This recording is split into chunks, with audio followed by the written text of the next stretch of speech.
Rail Up, the future mobility podcast with innovators and leaders of the ecosystem. Presented by Sebastian Sperker. Our guest today is Nathan Zielke. He has a vast experience in the ecosystem of mobility, as he was working in the aviation branch and later for two major European railway companies on sea level. Today he's an entrepreneur, founded various startups in the last decade and shares his experience in projects worldwide. Therefore, Natan is the perfect RAILUP guest to draw a picture of future scenarios of mobility. We will talk about his experience in the ecosystem of rail, the biggest opportunities and the main challenges of our industry. We get an insight what big corps could learn from startups and vice versa, and why even the best idea could fail. Furthermore, Natan reveals why he's invested in the mobility sector and if he still considers his current hometown as incubator for new ideas and innovations in Europe. I'm happy to have Natan with us today. Welcome to Rail Up. Hello Natan and welcome to Rail Up. Good morning, Sebastian. This podcast is with innovators and leaders. How you describe yourself? Are you a leader or an innovator? I'm a mix, I would say. I used to lead quite a lot of companies and I always love to innovate, but I would say the best word describing my role at the moment is a challenger. Challenging existing systems and trying to find better opportunities in these systems and then helping the leaders of those systems to achieve their targets. Today, we would like to have a closer look on the transport sector in Europe, and I would like to start our journey with an everyday life experience. You're stuck in a traffic jam on the highway, and everywhere around you, big trucks are blocking the lanes. And then you ask yourself why this cargo is not transported by rail, which would be much better for the climate and, of course, for my trip. So please explain us why in Europe approximately 80% of the cargo is transported on the road and just 20% by rail and other modes of transport. But the picture you describe is a very typical one. I have the same experience almost every week. And of course, you ask, why are there so many trucks on the road? I think the answer is quite simple. The trucks you see on the highways is a mix of short distance and long distance trucks. And we still see that, especially on the long distance sector in Europe, many trucks are still going on the road instead of transporting the same cargo on a train. And this probably is the largest lever we have, which we finally need to tackle to get the traffic away from the roads. The problem is, if you are a shipper and would like to ship your cargo somewhere, it's simply so much easier and in most cases also cheaper to use a truck and not a train. And this is the biggest challenge we need to solve if we want to achieve this modal shift targets. But what you're telling us is actually that the road is cheap and flexible, and the rail is the other way around, so less flexible and more expensive. And then, if that's the case, I mean, I'm just thinking about how this fits to the countless statements from politicians that a fast shift from road to rail is one of the key drivers to fight against the climate change. I spoke to various experts just recently, and they all stated it's pretty unlikely to shift much more volume to the rail in the next decade.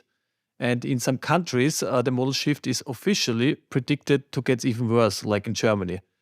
That's pretty sure not the best approach to get climate neutral in Europe. So what must be changed to get back on track to transport simple more cargo on the eco-friendly rail? Well, it's a bit more complex than this, I would say. If a politician says, I would like to have more traffic going on the train and not on the truck, it's still a politician who says it. So there will be no action at all. So they need to set the limits and set the rules of the system to incentivize the shippers to use more train cargo. And that's not the case yet. So the toll fees on the trucks are still comparably cheap. The drivers are comparably cheap. The entire system operation is much easier on a truck than on a train. So all those limitations we see since 50 years in the systems, they are still there. Not much has changed. So it's still much more complex to run a train throughout Europe than running a truck throughout Europe. So if you don't change those rules as a politician, there won't be change at all in the end. The bigger picture, however, is what you said in the last sentence. If you would like to achieve climate neutral transports, it's not necessarily the case that you have to shift to the trains. So, for example, if all trucks would be electrified and this would be green electricity, we would have achieved the climate neutral targets without any shift from road to trains. So the overall question is, what do you want to achieve? Do you want to make the roads empty to delete the traffic jams you described earlier? Or do you want to achieve carbon neutrality? And I think if you would like to achieve the latter, there are at least two ways how to achieve it. We probably need to follow both approaches to tackle the climate targets on the one hand and the capacity bottleneck on the transport infrastructure on the other hand. On web pages from the big truck producers, you can read that they are planning to launch the first serial production of electric trucks from 26 onwards. So I would say it takes about 10 years to get the road green. However, I think the right approach is to focus much more to link the road and the rail in a smart way, rather to always talk about the competition of the two modes of transports. I couldn't agree more. So this is exactly the point which we have in Europe since years. There are so many people who try to force the traffic into one system. So either saying everything has to be on a train, from door to door on a train, ideally, or everything is on the truck from door to door. It doesn't make sense in both ways. What you need to achieve is a combination of both. The train definitely is much, much more efficient, much, much more reliable, and much, much more meaningful on a long distance. But it's quite useless on the short distance operation or on a door-to-door operation even. The truck, however, is much more flexible. It's perfect on short haul. It can be electrified quite simply on short haul, but it doesn't make any sense to have an electric truck running from Hamburg to Portugal. Does not make any sense.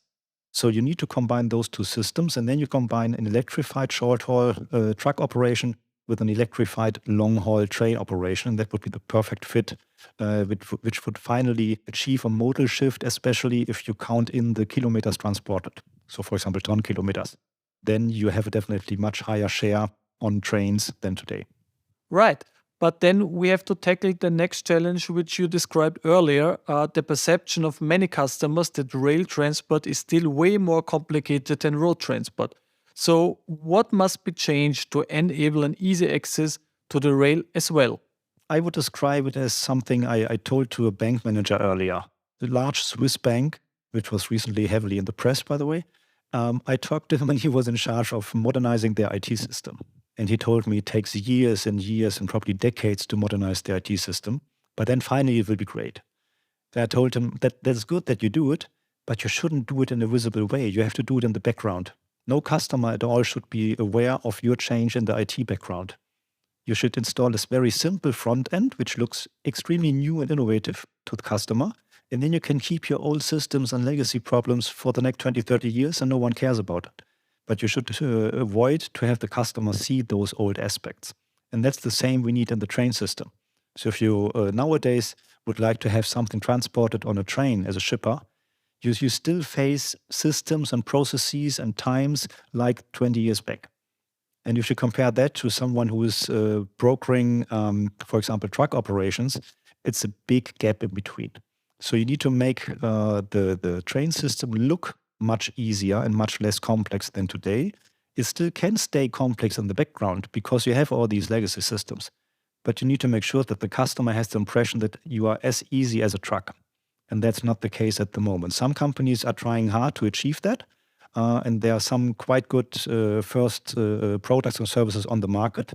But there's still a long way to go. If you as a shipper, when I talk to companies who ship a lot and ask them, why don't you switch more to the trains? They say, did you ever try it? It's so complicated. And then they tell me in detail over hours how many problems they have in finally getting something on a train and then managing and seeing it on the train. They're all used to trucks. It's much easier. And this is the biggest point the train operators need to work on. That sounds like a plan. If we know and if we see that the combination and the integration of the two modes of transport could be like the best way forward. So what would be your single advice to the European Commissioner for Transport in order to reach this target? The biggest lack what we currently have if we want to switch more onto the trains is the infrastructure. So you have a congestion not only on the roads, as you described with the traffic jams, you have the same on the track lines. And if they all say we need to have more and more people avoiding the planes in Europe and taking the trains, you need more passenger trains or the same infrastructure. So there's even less capacity left for the cargo. And left means passengers always prioritized and cargo comes second. So the more passengers use the train, the harder it will be for the cargo to still find a slot to use. And if you then have these slots, at least on the long distance, you still need the intermodal terminals to get this shift to short-haul operation, ideally on electrified trucks. So you need to have a network of intermodal terminals in perfect locations throughout Europe. And this, I would say, is the point where the European Commission needs to jump in and need to make sure that we get these exchange places for cargo. And then the national railway network operators need to work on the sufficient infrastructure and prioritization. Okay, that's interesting. So there is also a competition between cargo and passenger transport on the rail. Of course. And basically, your advice to the Commissioner of Transport would be also to catch up the topic of the terminals. Correct. We need more terminals. We need them in the good locations, and they need to have at least plannable network in between those terminals. So long distance train network, a scheduled one ideally, which should have a higher prioritization in the network steering. Probably not higher than the passengers. That will be hard for a politician, but maybe higher than normal other trains. But in order to organize like the whole transport very seamless, I think that we need a lot of innovation in the entire system. So let's speak about innovation for a moment. In a previous call, you said that venture capital funds are running away if they hear the two buzzwords railway and carrier. I mean, is that really the case, and how we have to change this approach of big railway companies in order to get attractive for VCs and to be open for more innovation? I mean, the big challenge, I think, is if you as a VC would like to invest into railway systems, whatever kind of, you still have the problem that the number of customers is very limited. You don't have thousands or millions of end customers. You have a few selected big potential clients in Europe, which you need to attract. And most of them are state-owned or formerly state-owned. So they don't behave so quickly. And when I talk to startups who are servicing such clients, they always say, well, it can be easy to get the door open if you have the correct experts on your network. But once the door is open, you still walk around for a month or years until you get something done and signed. So those customers, they react like a train. If you want to break a train, you need quite some time. And if you want to accelerate a train, you need even more time. And unfortunately, those companies still react pretty similar to the trains they operate. You worked on C-level for big corporations, and you also founded various startups. So my question would be, are these two business, let's call it philosophies, are completely different, or are there even some similarities, do you see? They are extremely different, but they are getting closer. And that's an important point. So the large companies, they have realized it makes sense to cooperate with startups because we will never be a startup on our own. We still remain a legacy carrier, and we can't change that. We can become a bit quicker here and there, but we still are a large corporation. We will never be at the same speed like a small startup. So let the startup do the quickie, the trial and error task. Let the startup try if it works or not. Let the startup develop the system, but be close to the startup, cooperate with it, make your data and your products open to that startup. And if it works in the end, you can still integrate it. So at the moment, we are at least at the stage where we haven't been 10 years ago, where the large corporations say, it's good that we have the startups and we would like to cooperate with them. And this is what we need to foster. And what motivated you personally to leave a management position in a big corporation and to get a consultant and a founder? Is the startup environment really more sexy? In my opinion, we tend to read and see the bright, shiny stories of successful founders, but I'm pretty sure that this is just one side of the coin. So flip it around for us. But it's as you said, it's ups and downs and pros and cons of both sides. If you work for a large corporation, it's convenient, I would say. You have your job, you know more or less what will happen in the next 1, 2, 3 years. You have your high fixed salary. Everything is plannable. You have a team of staff working around with you, for you.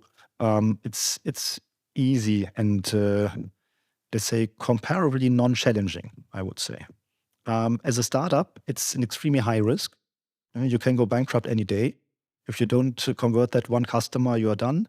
If the customers run away, you are done. If some competitor is coming up with more money, you are done. So there are many, many more risks. but still it's much more agile. It's much more action.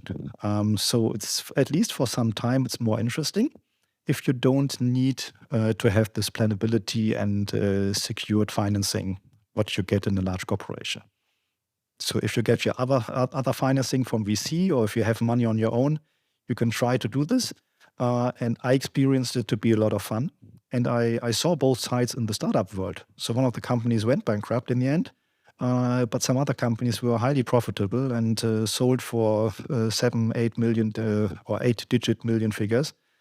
So it can be done, and it's much more fun, but it's higher risk.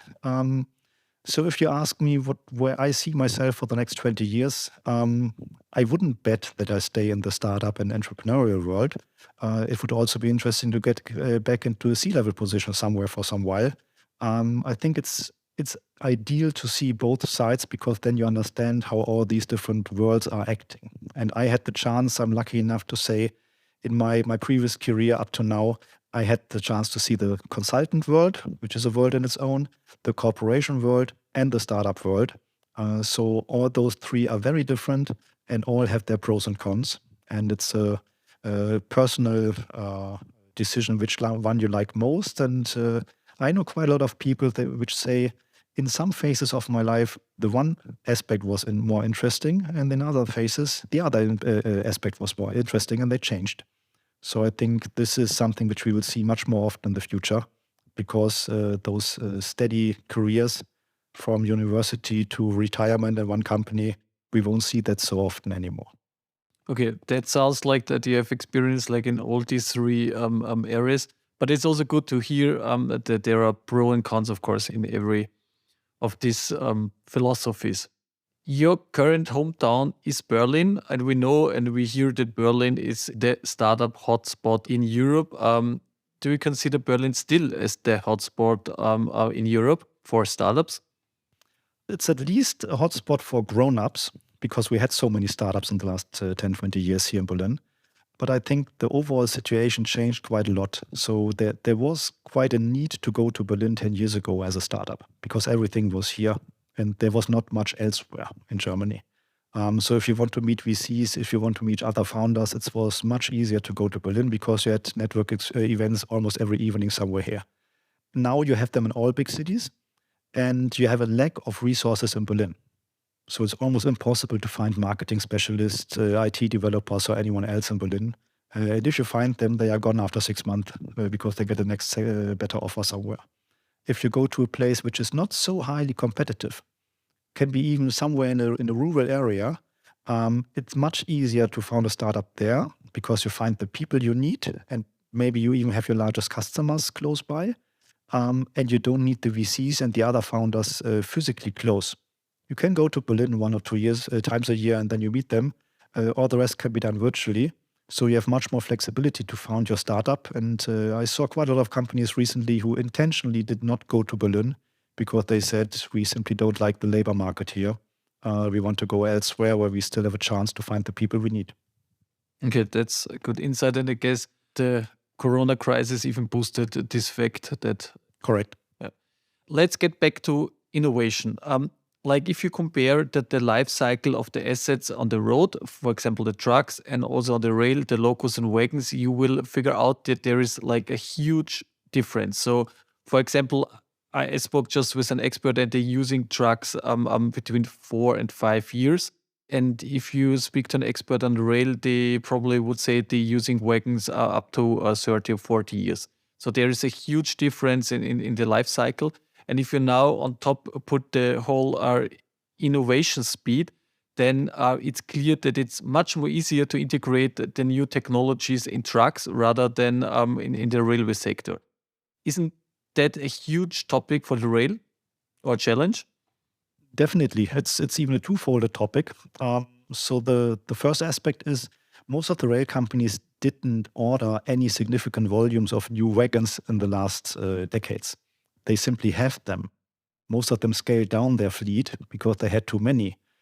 So they are not used to configure or build or buy significant amounts of new wagons. So there's not even a big supply market for this. because there was no supply and no demand in the last 10 years.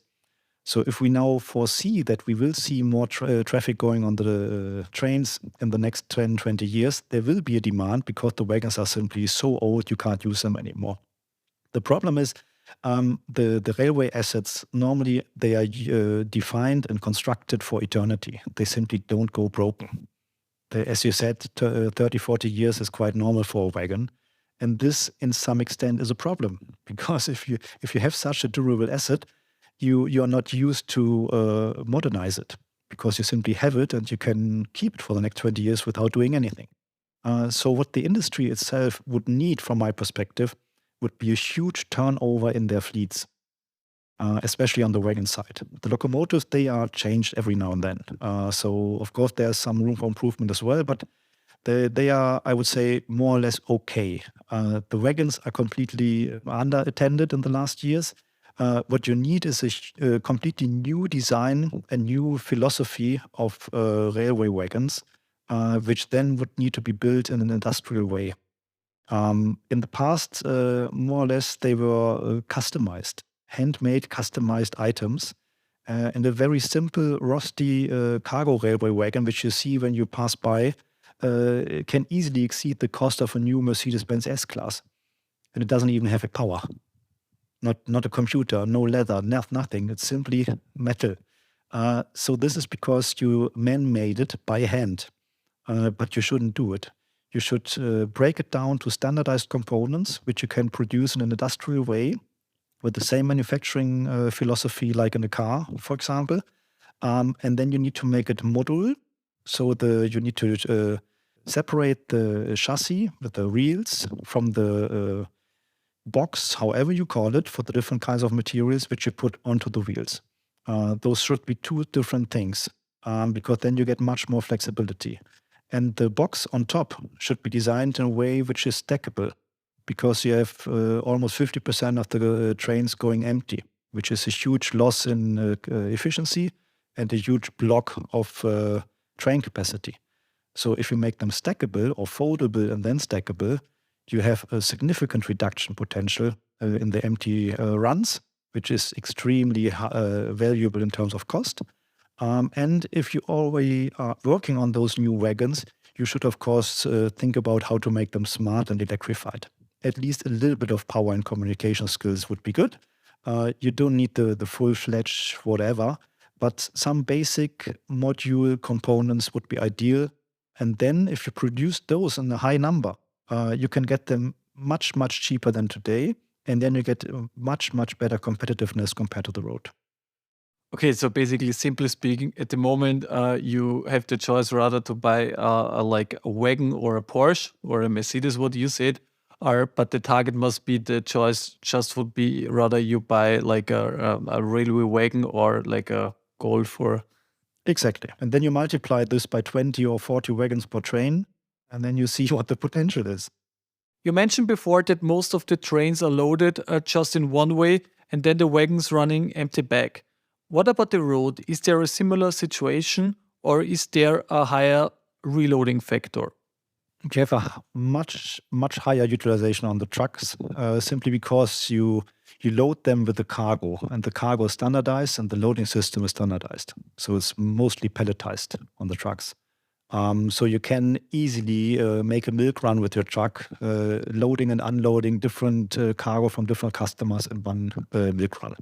On the trains, you see on one sector of the train cargo operation is, I would say, dedicated cargo. So, for example, wood, which is transported in a wood wagon, you can't take oil back in the same wagon, of course. But if you have combined transport on the trains, so palletized cargo, you can still do the same. So if you talk about these long-distance operation between terminals we talked about earlier, most of that will be palletized. And I think it's much easier and much more effective to focus on this area instead of trying to get the last specialized cargo onto the train somewhere. Take the majority of the cargo which is going on the trucks, which is pallets, and try to take your chunk out of that. And this is the cheapest, easiest, and quickest potential to really achieve the modal shift. 80% of the cargo is currently transported on the road. And basically, what I also just read is that the whole mix of cargo is also changing quite significantly on the rail. So basically, less commodities, but much more like finished products. And this basically would also pays in for what you described before. So my takeaway would be now, first of all, having the integration between the road and the rail. So having first and last mile on the road and the main whole on the rail. So that's the first thing. What I would sum up. The second one is to invest much more or to focus much more on having like a smart wagon setup in order to have like you call it boxes or superstructure, what you can use in a much better way and reuse. And the third one point would be also the whole topic about digitalization and innovation, that the whole industry should be much more open to also invite VCs and startups in order to just challenge the current processes. And if these three components are focused, then there could be like already a big jump to shift much more cargo from road to rail. Is that what you're saying? That's the basic you need, yes. But then on top, you need to have the interface, which is making the booking process as easy as possible and as seamless as possible towards the customer. And this is something where startups ideally should jump in. This is pure digital work. This is an interface where you don't need to have all the legacy competence of a big cargo operator. So this is where they should go into. Make the cargo train operation accessible for customers, ideally in a way that the customer, the shipper, is not even aware how his cargo is transported. All he needs to know, from my point of view, is it will be picked up at, let's say, 3 p.m. tomorrow from the normal ramp in my warehouse, and then I know when it will reach the target. I don't need to care about how it is going to be there and who is transporting it and how he is transporting it. So ideally, some electrified trucks comes, picks it up. I booked all that in my booking platform. I have the full transparency about where it is and what the ETA is. And then in the background, all those different means of transportation and terminal interchange points and so on are organized by someone else in the background. And then ideally, the cargo reaches again with an electrified truck, the destination ramp in time. And this is basically what I want as a customer. I don't want to take care about the entire transport. I simply want to be sure that it works and that I have a partner who is making sure that it works. And ideally, who is also making sure that it gets repaired as quickly as possible if it didn't work, because that happens quite often and it will stay like this. You will never have a system which is completely faultless. So you need to be as flexible as possible to work around if there's any kind of congestion. And this is what they need, and this is where startups can jump in. And this is also something where potentially VCs are willing to give money for.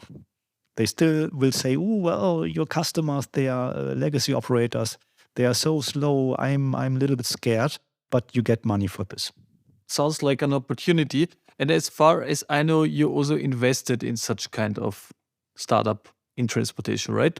So I invested in one platform which is combining and making accessible multimodal operation, multimodal transport, multimodal tracking, because I believe this is what the industry needs together with the modernized asset park you described. Yeah, and very soon industry will focus much more to reduce the overall CO2 footprint. The CO2 trading system in Euro is designed to reduce the total amount of certificate year by year. Hence, the price for such certificates will increase. And industries can rather reduce the footprint in the production or in the transport. And coming to the transportation, it's a given fact that rail provides a much higher energy efficiency than the road. And already today, a green energy is used partly. That sounds for me like a big opportunity for rail. It will definitely help. So I personally think that the CO2 system is a very intelligent one and will have the right incentivations for all players on the market. That's why I don't understand, for example, the current discussion in German politics about heating. We do have the CO2 steering system and it works. So why invent something new? Just let us use what we already have in place and which proved to be working. So I agree the CO2 ton most likely will increase. quite significantly probably in the next years. So at the moment, if you compare the green and electrified trains with the black and carbonized trucks, you have a big advantage on the trains. If you have electric trucks as a competitor in 5 years from now, the competitive advantage will be smaller. And then you still have it, especially on the long distances, because it's simply physically more efficient to run steel on steel compared to rubber on concrete. So it makes sense to go on long distances on trains. And then we are back to the first point we discussed, pan-European traffic, long distances between terminals. This should be on trains. Short distance, the competitive advantage is comparably small. So, for example, energy is most likely around 30% of total cost. And if you then are 10, 20% more efficient, the overall impact on efficiency is quite small. And this is eaten up by the complexity and flexibility advantage of the trucks, especially in short-haul operation. So again, long haul, this is an advantage. Short haul, probably not.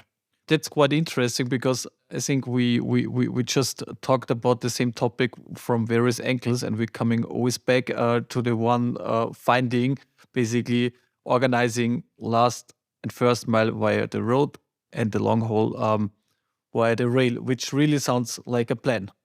And I fully agree that this is what we need to achieve. So the single wagon load system, which is still significantly large in Europe, but which was shrinking over the last 10, 20 years, continuously more or less, there will remain some customers which have significant volumes on commodities or anything else on a point-to-point traffic where it makes sense to use the train to go door to door.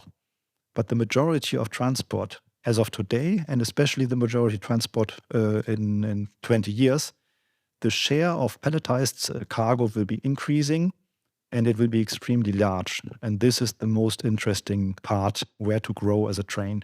As a train, you will keep those point-to-point transports for the specialized cargo because you are simply more efficient than a truck, and some of the cargo can't even be loaded on a truck.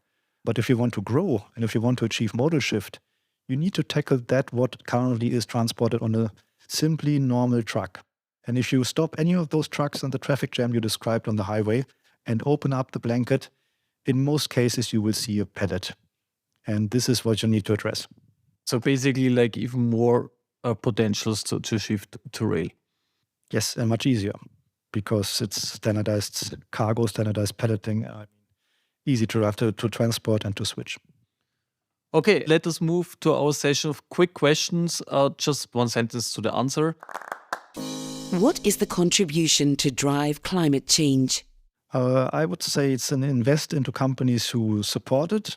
And whenever I work as a consultant for customers, I always ask them, how do you transport and why don't you use trains? And some of them are like, eyes open, oh, that's interesting, and start thinking about it. The ball is in your court. What is the next step to drive change? Again, investing in companies who help doing it, because I can't do it by myself.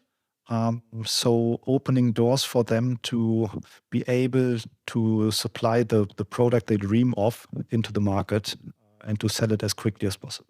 Which superhero do we need to avoid the climate disaster? I wouldn't call it a superhero. I would call it a smart approach. And I think the approach to say as one country in Europe or as Europe as a whole, we would like to become 100% neutral is nonsense.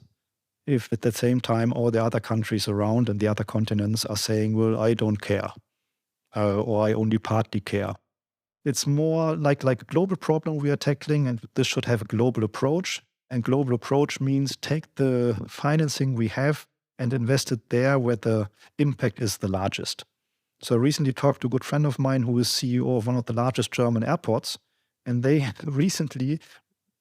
It's really, I couldn't believe it when I heard it the first time.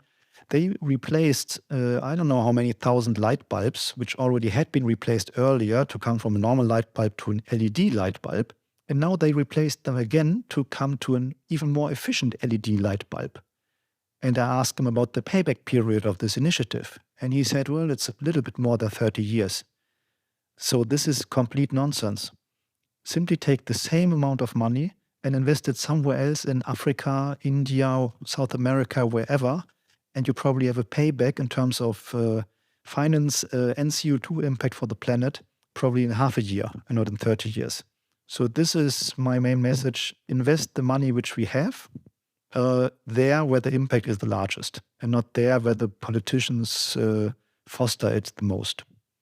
That's a really nice approach, but we then have to think really in a global scale and not just in our little islands. So correct. So it needs to be some kind of global steering superhero, to come back to your question. Whoever that could be. Okay, so we have to talk to the guys from Marvel who maybe we have to get a new climate hero. So then, Nathan, thank you very much for your time and your insights. It was quite interesting to hear and to discuss from various angles, and especially also from three perspectives you have from the consultant, from the startup, and also from the corporate. So it was a pleasure. And yeah, greetings to Berlin from Vienna. Thank you. And Nathan, welcome to the Rail Up Club. Thank you very much, Sebastian. Talk to you soon. What's the takeaway from this episode? My takeaway of this podcast is that a strong integration of the rail and the road is a huge opportunity to tackle the climate change. And the concept sounds quite easy, using trucks for the first and last mile and the rail for the long distances. With investments in digitalization, terminals and new innovative equipment, this approach will probably fly. We also heard that COVID pushed the startup scene much more into the cloud, and that a job hopping between big corporations to startups and back could be a new role model for managers. But the biggest finding for me is talk to the right people and you may get the right insight to shape the future of mobility. And that's what innovators and leaders are doing. This podcast connects innovators and leaders worldwide to shape the future ecosystem of rail. Rail Up by Sebastian Sperker.